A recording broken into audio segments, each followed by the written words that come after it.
최경영의 최강 시사.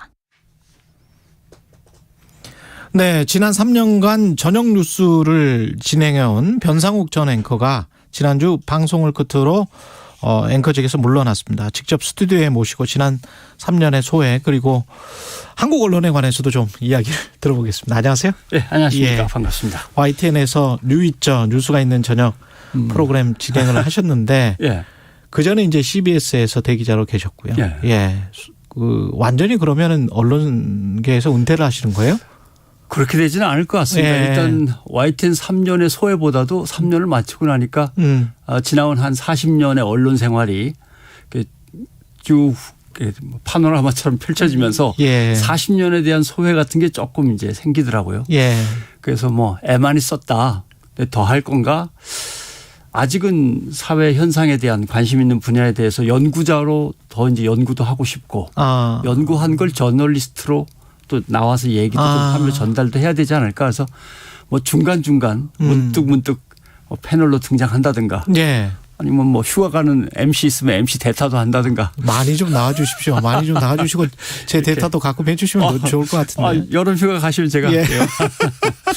그러겠습니다. 예, 유튜브에서 춘희님이 와 변상욱 기자님 안녕하세요 이런 말씀하셨는데요. 그 뉴스 프로그램 진행이 두려움을 느꼈다 그런 말씀하셨어요.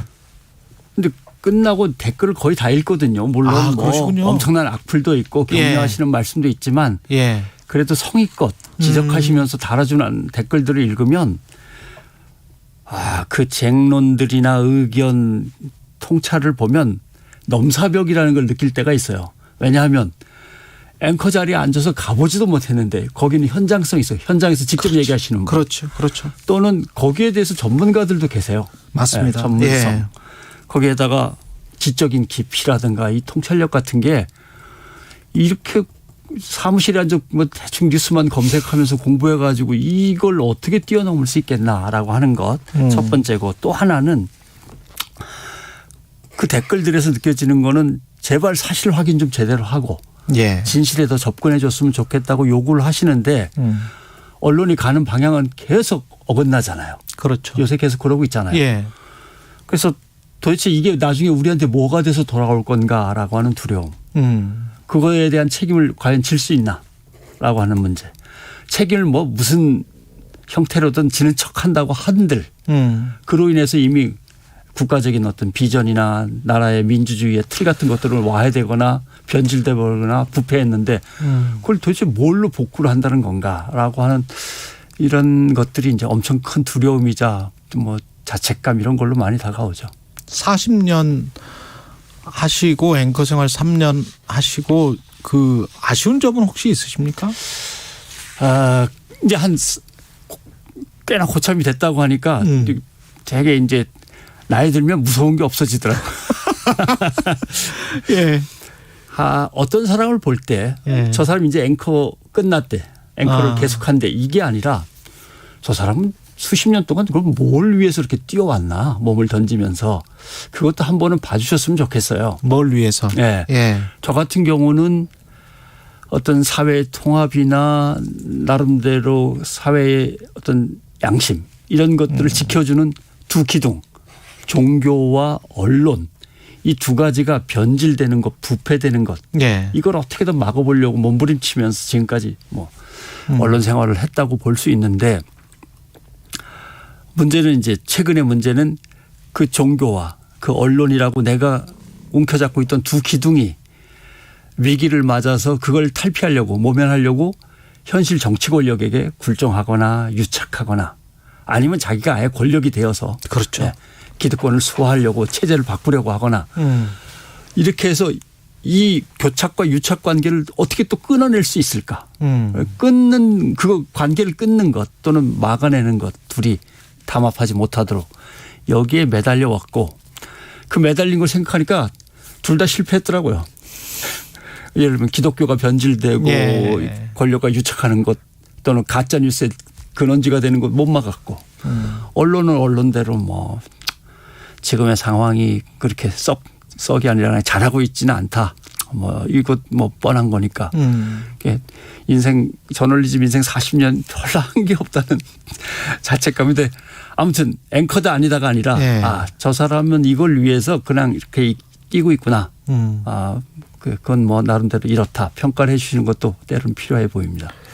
뭐 시간이고 과정이고 뭐 마무리를 지을 수가 있겠습니까? 그렇죠. 예, 유튜브에서 드래곤 예. 0003 지인님이 정치를 바꿔주세요. 출마해 주세요. 뭐 이런 출마.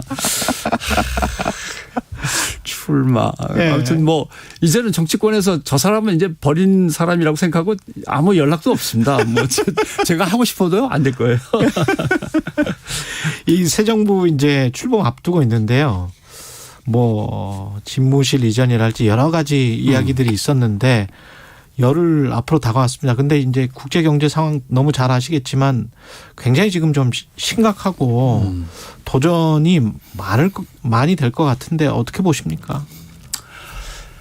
사실 뭐 걱정할 건 무지하게 많은데 두 네. 가지는 뭐 짧게 좀 전달을 하고 싶은데 첫째는 이제 취임이 끝나면 예. 여당과 대통령실의 경계가 너무 모호해요. 지금. 예. 예. 왜냐하면 국회와 행정권은 이게 서로 견제하고 감독하는 또 감독을 받는 관계여야 되는데 그 여당과 대통령실이 경계가 흐릿하고 동기화돼서 같이 움직이잖아요. 예. 국회와 정당은 국민을 대표하고 국민을 대변해서 행정 수반이 이끄는 행정부를 견제하고 감독해야 되는데 이게 흐릿해진다면 그러면 결국 검찰이나 감사원 같은 어떤 독립된 국가의 감찰권 기구들이 권력에 종속되는 거죠. 예. 왜냐하면 행정부를 감시하고 국회에 그걸 전달해서 국회가 그걸 갖다 뜯어고치게 하고 이래야 되는데 국회하고 대통령실이 하나로 묶여 있으면 검찰이든 감사원이든 독립된 기구들이 독립된 역할을 못하는 거죠. 민주주의가 흔들리는 거라고 봐요. 그 사실은 윤석열 대통령 당선인이 그런 이야기 많이 했지 않습니까? 제왕적 대통령 이런 거를 폐지하겠다. 네. 그래서 집무실을 이전하는 것이다. 네. 청와대로 들어가면 제왕적 대통령이 될 수밖에 없다. 근데 지금 까지의 행동들, 언행들 이런 것들은 어떻게 보십니까? 그런데 제왕적 대통령제를 폐지한다는 좋은 생각을 좀 제왕적으로 펼치는 것 같아서 그게 제일 이제 문제인 거죠. 네. 특히 또 하나 걱정하는 게 바로 그런 건데 예. 대통령이니까 정책은 내 마음대로 하는 거지라고 생각하는 것 같아서 가장 큰 걱정인 거죠. 그러니까 현실적이고 실용적인 정부라고 얘기를 하면서도 현실적이고 실용적인 판단을 안 하고 이전 정부가 했던 거야 안 되지. 예. 그리고 보수 이념에 안 맞아. 뭐 이렇게 하면서 다 바꾸는데 그걸 저지하고 몸으로 막아설 소신 있는 관료들이 또 대한민국에 그렇게 좀 어떤 시스템을 갖추고 있지 않아요. 그러니까 예. 결국은 이랬다 저랬다 하는데 그렇게 되면은 합리적인 어떤 국가의 비전 세워놓은 것들이 흔들릴 수도 있고요. 예. 잘 살펴서 지킬 건 지켜가고 또 바꿀 건 바꿔주고 이래야 될 것 같습니다. 제왕적 대통령제를 폐지하겠다고 하면서 소통과 협치를 강화하겠다 그 이야기를 했는데 집무실 이전과 관저 이전 이 과정 자체는 국민이 뭔가 들어가서 소통하고 그랬던 기억은 없는 것 같습니다. 예. 예. 그게 제일 어려운 부분인 것 같습니다. 예. 소통 얘기가 나왔으니까 한 말씀만 좀 권언을 드리면 예. 당선인 쪽에 심리학에서 페이싱 효과라 그래요. 페이싱 효과? 예, 페이싱 효과. 페이스를 자기 마음대로 가져가는 걸 말하는 건데 예. 결국 내가 직접 나서서 길게 얘기하면 소통이 정말 잘 됐다고 착각을 하게 돼 있어요. 아, 말하는 사람은? 네, 말하는 사람 입장에서. 왜냐하면 그러니까 교장 선생님이 아이들을 세워놓고 대 앞에 운동장에서 애들이 쓰러질 때까지 얘기를 하는 거예요. 그럼 그 논리 그대로 예. 아무 말도 못하고 듣기만 했던 사람은 그날 소통이 안 된 거죠. 소통 안 돼. 답답하죠. 예. 근데 대통령이 뭐 하다못해 조감도를 내놓고서 당선인이 직접 나서서 막 조감도를 잘 모르면서도 설명한다거나 기자들을 만났을 때 야 김치찌개 좀 해서 편하게 얘기하자고 하면서 내가 말을 실컷 하면은 다 알아듣겠지라고 생각하는 거는 좀 문제가 있고 그거는 대통령의 부인인 김건희 여사도 마찬가지죠. 예. 우리가 녹취록에서 봤잖아요. 내가 언변을 쫙 풀면 뭐 누구든 껌뻑 다 설득되게 돼 있어라고 하는 그런 모습이 보이잖아요. 예. 소통이라고 하는 것은 시스템한테 좀 맡겨놔라. 전문가들이 어떻게 소통할 건지를 생각하고 건의하면 그대로 해야지. 야야 내가 하면 다 돼라고 하면서 훌쩍 나가고 다 던져버린 다음에 나머지 사람들은 뒷수습하기도 바쁘잖아요. 그렇죠. 예. 공약도 다 그렇잖아요. 예를 들면 중과세 유보 2년 했다가 안 돼 1년으로 해야지 안 되겠어 뭐라든가. 그다음에 뭐 재건축 기준 완화 다 풀어 하다가 아니 좀 기다려봐 안 되겠어. 결국 그럴 수밖에 없다고요. 예. 소통이라는 그런 거죠. 많이 듣는 수밖에 없겠습니다. 그렇죠. 대통령이라는 예. 자리나 정치인이라는 자리가. 근데 이제 많이 듣기보다는 본인들 하고 싶은 게 또 있으니까 정치인이 됐을 텐데. 그렇죠. 예. 예. 지금 뭐 검찰 수사권 축소 이 법안과 관련해서는 여야가 충돌을 하고 있고 합의를 했다가 이게 깨져서 협치가 되는 듯 하다가 또 참 어렵죠. 예. 네. 협치는 아마 어려울 거라고 봅니다. 그 부분에 대해서는 어려울 것이다. 예. 왜냐하면 모든 그 권력의 균형을 맞춰야 될 기구들이 다 불안하고 자리를 못 잡고 있어요. 인수위원회는 사실 보고반이라고 정신 없고 보고 내용을 다 예를 들면 숙지하고 파악하지도 못한 상태에다가 예. 국민의힘은 아직도 당선인 중심의 대통령실에 묶여가지고 돌아가고 그걸 뭐 뒤치닥거리 하니라고 아직도 관계 설정을 마치지 못한 상태인데 민주당도 선거 패배로 시야가 상당히 좁아져 있는 상태고 예. 그 시야의 협착이라고 하죠. 거기다가 검찰, 경찰, 공수처도 1년 전에 바뀐 제도에 아직 적응을 다 못한 상태인데 검수완박이라고 하는 법안을 가지고 이게 협치와 타협점이 착착착 찾아질 수가 없는 거죠.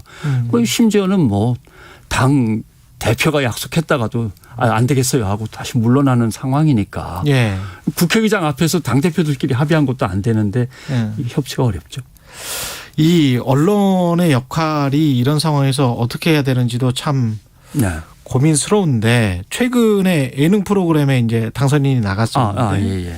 그 전에는 뭐 문재인 대통령이나 다른 김부겸 총리가 뭐 나도 나가자라고 했었는데 그걸 거절했다는 보도가 나오고 그랬었습니다. 그건 네. 다 팩트인 것 같고요. 이게 어떻게 보세요? 예능 프로그램 출연 통해서 이제 정치인이 뭔가를 하고 싶어 하는 거잖아요. 본인 그렇죠. 이 이미지. 그러니까 그 팩트에서 이제 두 가지를 우리가 이제 의문을 던질 수 있죠. 예. 방송 나올 수 없습니다라고 거절하면 그렇습니까라고 물러나는 권력과 방송 나올 수 없는 프로입니다. 그러면 야 내가 나가겠다는데라고 할 수 있는 권력과 권력의 성격이 혹시 다른 건 아닌가?